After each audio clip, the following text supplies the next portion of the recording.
دینی کاموں کی ترویج و اشاعت اور نیکی کی دعوت عام کرنے کے لیے ان دنوں دعوت اسلامی کی مرکزی مجلس شورا کے نگران مولانا محمد عمران الطاری کا یورپی ممالک کا سفر جاری ہے۔ اٹلی میں سنت و برے اجتماع میں شرکت و عاشقان رسول سے ملاقات و دینی کاموں میں مصروفیت کے بعد نگران شورا کی بولونیا سے اسپین کے لیے روانگی کا سلسلہ ہوا۔ اس موقع پر نگران شورا نے دعا بھی کرائی، جبکہ ذمہ داران نے نگران شورا دیگر کو الوداع کہا اور ملاقات کی۔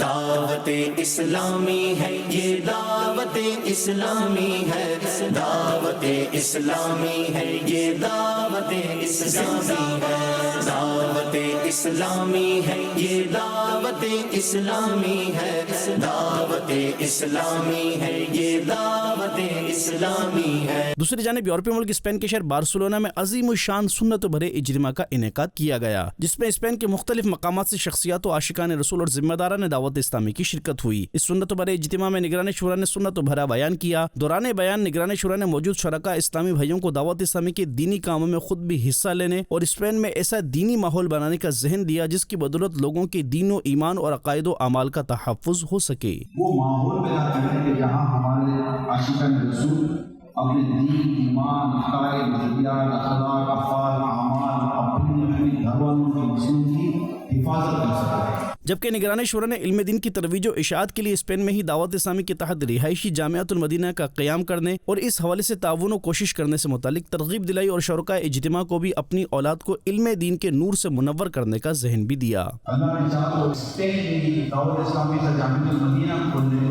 دارالعلوم کھول دیں جو رہائشی، اللہ کرے کہ یہ اسپین کو یہ سعادت نصیب ہو جائے۔ آپ ماشاءاللہ مل کر کریں گے یہ کام ممکن تو ہے۔ دوران اجتماع نگران شورا نے موجود شرکاء اجتماع کو سلسلہ عالیہ قادریہ رضویہ عطاریہ میں امیر اہل سنت کا مرید بھی بنایا، جبکہ نگران شورا نے دعا بھی کرائی۔ گناہوں سے اللہ بچ کر جینے کی توفیق عطا فرما، یا اللہ ہمیں نمازی بنا دے، سنتوں کا پیکر بنا دے۔